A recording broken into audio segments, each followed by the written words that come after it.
on to our next part of the panel discussion, which is catalysts of these movements.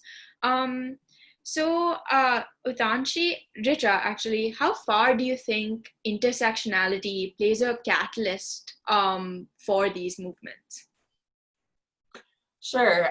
So I think it has allowed these movements to broaden their reach and deepen the nuance in the reforms they propose. But I wouldn't say that intersectionality is a concept that is fully well understood yet, especially at a popular mass level. For example, in the United States, there is growing awareness of the interconnectedness between race, gender, and class. And I say this as a second generation American and a daughter of immigrants, that understanding generally stops at our border or pretty close. It's sort of a closed understanding. And I think in an ideal world, we would understand that there's multiple systems of global inequality and colonialism and other factors that should also bring to bear on intersectionality, but I don't think are really truly considered even at the academic level in the United States. So this is what we would call in the US fourth wave feminism, this inclusion of intersectionality, doing like a very brief history of feminism. If the first wave was the right to vote and to be considered citizens in the 1920s, followed by the fight for social equity and equality in the 60s. And then the third wave was sort of our parents' generation on financial and workplace inequality. Our generation, a fourth wave feminists, are looking more at these intersections between race, gender, and class. But as I said, it generally stops pretty quickly at our borders. So if we were to really understand the full span of intersectionality, I think we have quite a ways to go, but hopefully information flow will continue to increase that understanding. Right, thank you so much. And Utanshi, what are your opinions? So I won't repeat what's already been said, but just to add to the conversation that we are having about intersectionality and what space it holds in social media movements. Even though we want to see social media as this democratic open space where each of us can speak the way we want to, and that was actually one of the biggest selling points of something like Facebook when it first started, and that's how, like, at least my trajectory or my generational trajectory has been Facebook, Instagram, Twitter, or something along those lines. And then you understand the biggest selling points of all of these platforms has been that, join in, you can say what you want to, nobody's going to stop you, that sort of narrative that builds around it. And the reason I think it's important to look at intersectionality from that lens is also because of the fact that, the same loud voices hold space online as well as offline. And how much ever we want to say that these are democratic spaces, how much ever we want to believe that these are open spaces, and you are as good as me if you have an account in the same social media platform as me, that is simply not true. And this is because of a lot of reasons, right? Like, my privilege determines what connections I have. My connections determine how many followers I have. How many followers I have in turn determines how many people are reading my work, how many people are consuming my thoughts.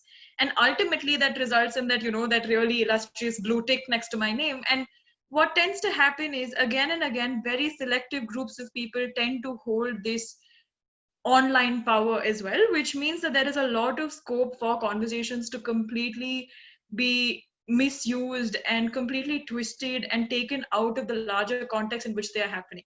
Not to say that there is no space for other activists or activists who don't fit in the bill of the most privileged in India, but to definitely say that the invisibilization of voices that we see offline happens just as much online as well, which means that this whole conversation of intersectionality falls flat if we as individuals don't take into account principles of inclusivity when we also speak. Like, if I'm speaking but I am being really exclusionary in how I'm trying to solve a particular problem, it's not necessarily going to solve any issue just because I'm speaking to my, say, 100 followers.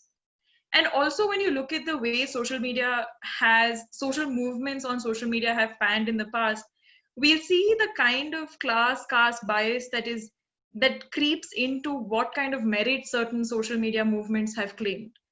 Some social media movements or some feminist social movements have not received the same attention or have been looked down with a lot of suspicion when compared to other wings of maybe the same social movement. For example, even the Me Too movement saw a lot of conversation about how it excluded people who are not in the mainstream understanding of, these are the survivors of, say, sexual harassment at the workplace. It constantly drew the criticism that it was exclusionary of, say, for example, Dalit women. It was exclusionary of queer persons. It was exclusionary of a lot of other classes of people who are also traditionally people who are not heard on offline mediums. So intersectionality, I think, plays a big role in the success of social movements that begin on social media as well. Right. Thank you so much for that. Aditi, what ways do you think social media has acted as a catalyst for these feminist social movements? So I think we're, at such an idealistic space now where we're thinking social media is this all encompassing, inclusive space where everyone can voice their opinions. Whereas access to internet itself, which is like the enabler to voice your opinion on social media, is so limited. Only 30% of women in India have access to internet. Therefore, only is it just these voices that are amplified? Are we, which creates this echo chamber that these are the experiences that are lived. And out of these 30%, only 12% of them are rural women. Urban, the lived lives of urban women and rural women are different, and not different in the sense that we think, oh, they have things less, they don't have jobs, or they have less power in their households. Actually, if you look at the statistics, rural women, the labor force participation rate for rural women is much higher than urban women. So urban poverty and urban lack of access to these amenities is way larger than a lot of people might presume. um, and these sort of limitations and barriers to accessibility limits the conversations that are had on social media itself, which limits the holistic nature of any social media movements that we may want to see in the future, which other countries may not have because they're more developed in terms of this access. Furthermore, in India, we know we have so many languages. What is the language of feminism in all these languages? Is there a word for feminism in all these languages? How will a feminist movement come together when there isn't any, singular word to bind everyone? These are all questions that are very difficult to answer. And, if we try to answer them, it's just going to prolong the process that people have initiated. So it kind of gets in the back burner, like, okay, we'll deal with that later. Access issues we'll deal with later. But there's so much happening now within this group. Like, let's focus on that first. So I think, these structural issues kind of get um, on the wayside. But I think Utanshi mentioned this as well, that online power due to these access issues is limited, and therefore the kind of social movements we see is limited. I know that there's a good trickle effect, like I was mentioning. Abolishment of sanitary taxation is beneficial to everybody, but there was a certain group that voiced these demands, etc. So though there is a trickle effect and it's beneficial, um, it would be great if we somehow manage to create a more holistic conversation in different languages, in different regions. It's difficult in a country like India, but and there are a lot of individuals attempting it, but I think these individuals need to be brought forth in the limelight, and so that these conversations aren't subsumed by larger conversations of development, etc., as a lot of the times women's issues are. Right, that was really well put. Thank you so much for that. Now we're going to move on to another audience question. So I'm launching my second poll, and this question is, what catalyst do you think has widened the scope of feminist movements the most? Again, this is a relativity question, so be sure to answer. Utanshi, what are your opinions on this? What do you think?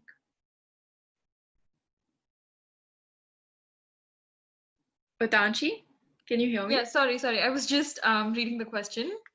I think, again, and the thing with these questions, I think there's no way to say one thing's going to work without the other, because they both have their merits, right? Like intersectionality, and Aditi, I think, brought up fantastic points about, especially in the context of India, in terms of language, in terms of access to technology, and in terms of withholding the power within the same circles, irrespective of whether they're online, irrespective of whether they're offline, and how these conversations get replicated, and they sort of say the same thing over and over again, and they try to ignore this entire conversation that's happening outside of their social circles, for example. So I think it's difficult to say that one can exist without the other, or the utility of one in bolstering social movements when it exists without the other. For example, um, the concept of intersectionality itself, and I may be wrong, or my experience may be extremely personal.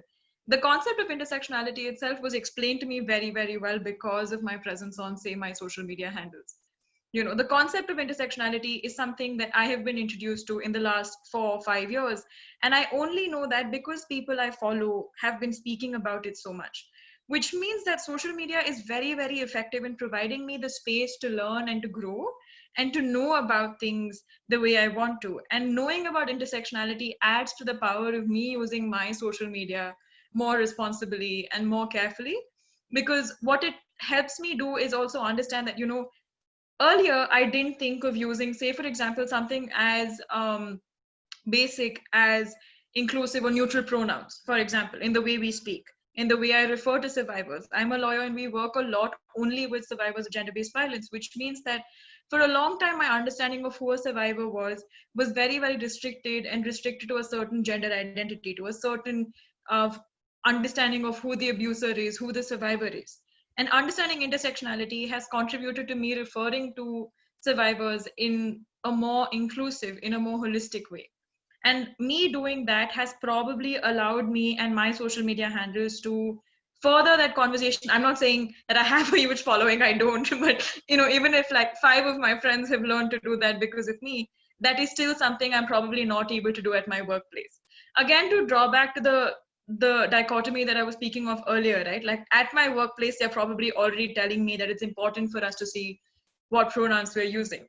But when I'm using social media, I'm probably talking to a bunch of people who may not be aware of the same conversations we're having internally.